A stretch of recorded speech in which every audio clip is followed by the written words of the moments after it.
Sabemos que tiene sus primeros contactos con las organizaciones de la sociedad civil allá por los años 70, ¿no?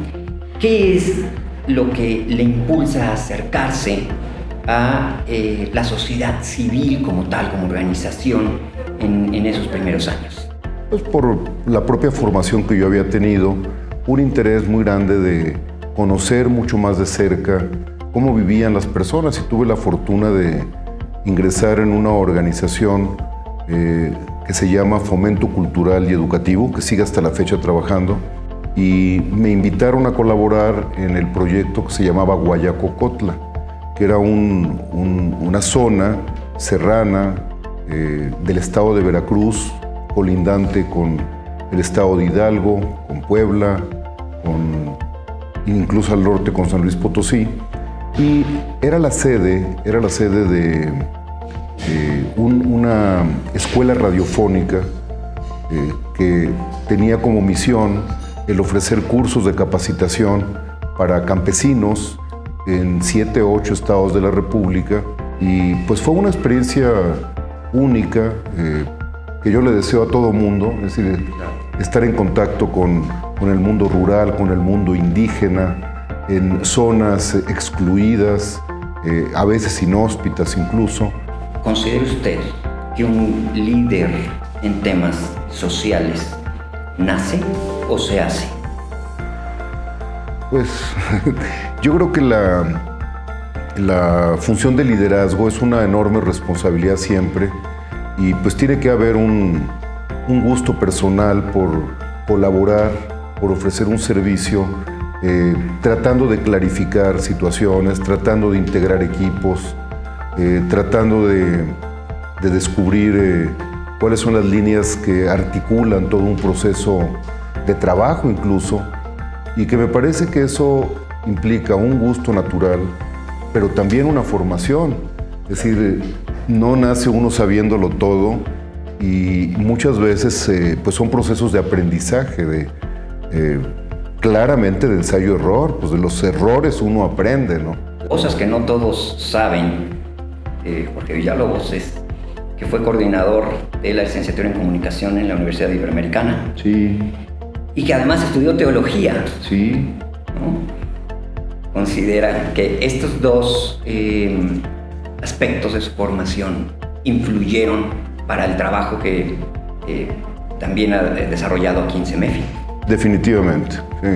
La parte de la filosofía y la teología pues le dan a uno las bases un poco, o un mucho, para pues entender el de dónde venimos y para dónde vamos, ¿no? Entonces yo sí creo que la filosofía y la teología me dieron todo un aspecto de formación humanista, y la comunicación pues fue una vocación que surgió del mismo trabajo. Entonces, bueno, todo esto que surgió de la práctica, llegó un momento en el que pues me llevaron a buscar tener una maestría de comunicación y desarrollo en la Universidad Iberoamericana. Hoy en día pues no hay empresa, no hay institución, no hay gobierno que no tenga la comunicación como el eje de su actividad principal, ¿no? Lo que no se conoce no existe, ¿no? De alguna manera, ¿no? Hablando entonces ya un poco de la integración al CEMEFI, que según entiendo es allá por 1990, ¿llevaba el CEMEFI 2 años de haberse formado? Por un amigo muy cercano me entero de la intención de don Manuel Arango de crear o de fundar el Centro Mexicano para la Filantropía, que en aquel entonces era el Centro Mexicano de Instituciones Filantrópicas. Y entonces, bueno, cuando yo conozco el proyecto de estatutos, yo dije, bueno, qué increíble que haya un empresario del nivel de don Manuel Arango que tenga interés en apoyar y promover la participación ciudadana en lo público. Y entonces a mí me pareció que era la institución con la que yo quería trabajar. Entonces con mi amigo le dije, oye, esto no lo sueltes. Y él fue el primer director del CEMEFI. Y cuando yo me vengo a trabajar en la Universidad Iberoamericana, el naciente CEMIF, Centro Mexicano de Instituciones Filantrópicas, me permitió colaborar como voluntario primero. Entonces yo compartía tiempo entre la Ibero y el CEMIF, y poco a poco, pues con la tarea que yo tenía, yo era el director de programas de una institución que éramos 5 personas nada más. Empezamos a identificar pues otras fuentes de financiamiento para lograr que el CEMEFI fuera constituyéndose como una institución, ¿no? Surgió la idea de por qué no también apoyar a las empresas. Y nosotros, la primera reacción que hubo en los órganos de gobierno es, bueno, es que más bien las empresas apoyan a las organizaciones, ¿no? Nuestro consejo directivo estaba integrado por pues, muchos empresarios, algunos líderes de organizaciones de la sociedad civil, y pues no habíamos focalizado la empresa como un ámbito del trabajo del Centro Mexicano para la Filantropía, que en ese momento se especializaba mucho más en lo que mencioné, en servir a las organizaciones y a las fundaciones y en apoyar a los ciudadanos que quisieran formar organizaciones y fundaciones, ¿no? Entonces de pronto aparece ese concepto que decía, no, es que a la empresa hay que apoyarla en su compromiso social. Entonces comenzamos a hacer algunos estudios con el apoyo de, primero nosotros con nuestra área de investigación, preguntándole a las empresas qué entendían por esto. Entonces la primera pregunta es ¿cuánto donan? Sí, claro. Y pues la pregunta era ¿cuál es el porcentaje de tus utilidades que destinas a la sociedad, ¿no? Luego, ¿quién se encarga de los donativos? ¿Tienes algún área especializada? Etcétera. Unas 7, 8 preguntas muy sencillas que se las mandamos a las 300 empresas que aparecían en expansión en aquel entonces. Estamos hablando del año 94 más o menos. Y la gran sorpresa que tuvimos es que por fax, en aquel entonces era por fax, nos respondieron 150 empresas. Wow. Es decir, se calcula que cuando te responden ya un 10%, ya estás muy bien en la muestra. Sí. Entonces, bueno, haber tenido una respuesta del 50% de las empresas, y tuvimos los primeros datos muy relevantes, que fueron, las empresas, la mayoría, dona menos del 1% de las utilidades antes de impuestos. Segundo, no tienen un área especializada para atender el compromiso social. Tercero, son mucho más reactivas que proactivas en lo social. Es decir, en lugar de, como lo hace la empresa, tomar un producto o servicio, producirlo, venderlo y servir a la sociedad con ese producto o servicio, acá no.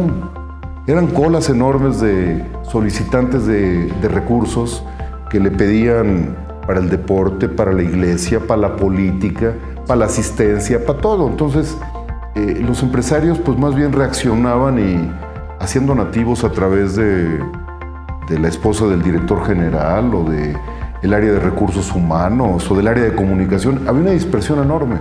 Entonces nos dimos cuenta allí que había un área de oportunidad.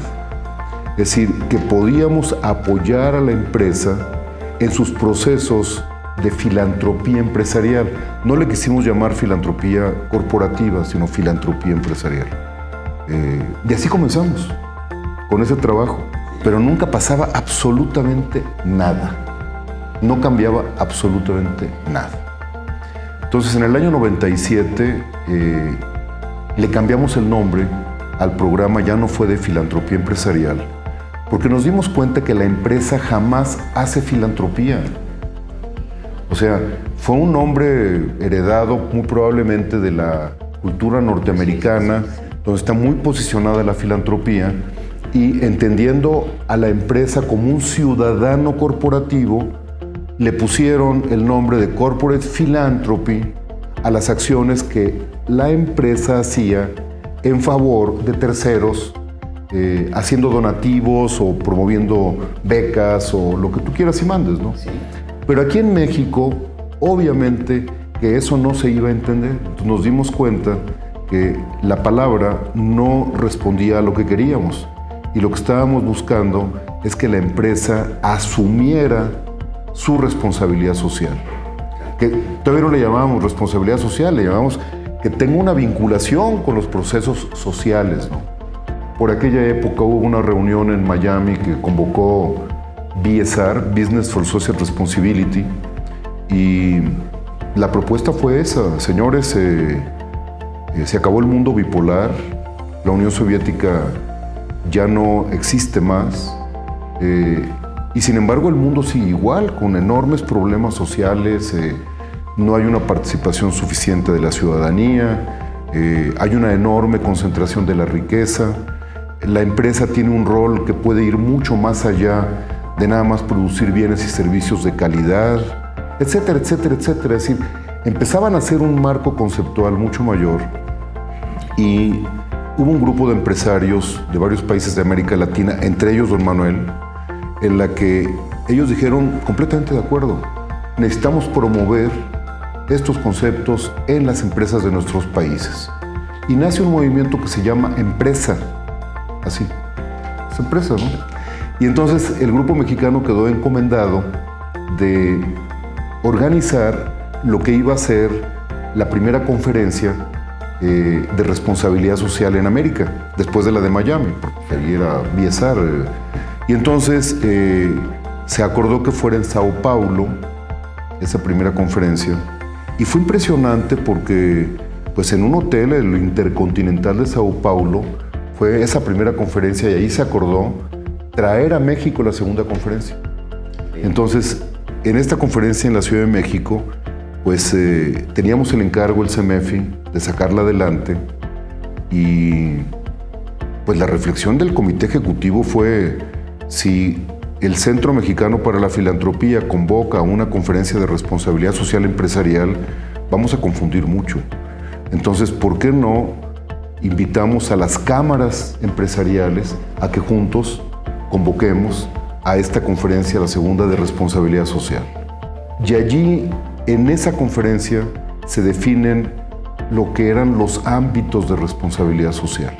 Es decir, la calidad de vida en la empresa, porque no se puede ser candil de la calle y oscuridad de la casa, todo lo que es el cuidado y preservación del medio ambiente, todo lo que tiene que ver con la gestión ética integral, respeto a los derechos humanos, no corrupción, etc., y la inversión social, ¿no?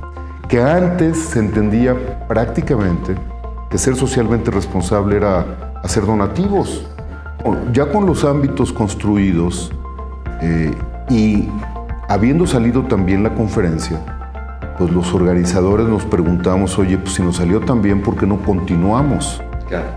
Y ese continuamos fue aliarse. Allí nació la Alianza para la Responsabilidad Social Empresarial en México, Aliarse por México, que teníamos que utilizar el lenguaje empresarial para poder lograr que la empresa adoptara una nueva gestión en sus negocios. Y entonces la pregunta fue: ¿y qué hacemos para empujarlo, para impulsarlo? Y a alguien se le ocurrió, pues, con un sello. ¿Y a quién le damos el sello? Pues al que cumpla con ciertos indicadores. ¿Y cómo hacemos los indicadores? Pues con las empresas que ya son socias del CEMEFI. Entonces teníamos ya entonces 20 y tantos empresas socias, los convocamos a elaborar, en base a los 4 ámbitos de responsabilidad social, los primeros indicadores. Entonces, bueno, pues elaboramos 20 indicadores para cada uno de los 4 ámbitos básicos, y así salimos con 80. Pero el primer año el acuerdo del Consejo fue: no lo abramos, es un proceso solo para las empresas asociadas a CEMEFI. Y así comenzamos. Entonces, de las 20 y tantas, 28 creo que eran, 17 alcanzaron el 75% de respuestas afirmativas de los indicadores. Entonces, bueno, fueron las primeras que recibieron el distintivo. De estas 17 quedan 10, que hasta la fecha han conservado a lo largo de 17 años el distintivo de empresa socialmente responsable. Entonces, les entregamos el sello, que fue el distintivo, y fue distintivo porque era un proceso, así lo definimos, de acreditación del compromiso que hace una empresa en base a ciertos indicadores. Es decir, no estamos certificando, estamos acreditando que la empresa tuvo referencias comprobatorias para los 80 indicadores, para el 75% de indicadores. Y junto con eso, el otro concepto importantísimo, la responsabilidad social no es algo que se alcanza, es un compromiso que inicia. Ya para el segundo año lo abrimos a otras empresas. Y además tuvimos una ceremonia de distinción. Lo estamos distinguiendo, se están distinguiendo de otras empresas por su compromiso con la responsabilidad social. La empresa no actúa por deber ser.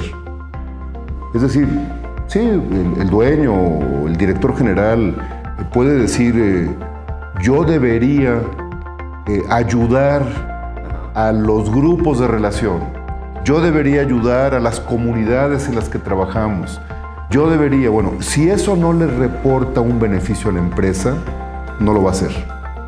Porque la empresa actúa por intereses de mercado. Entonces nuestra hipótesis fue esa.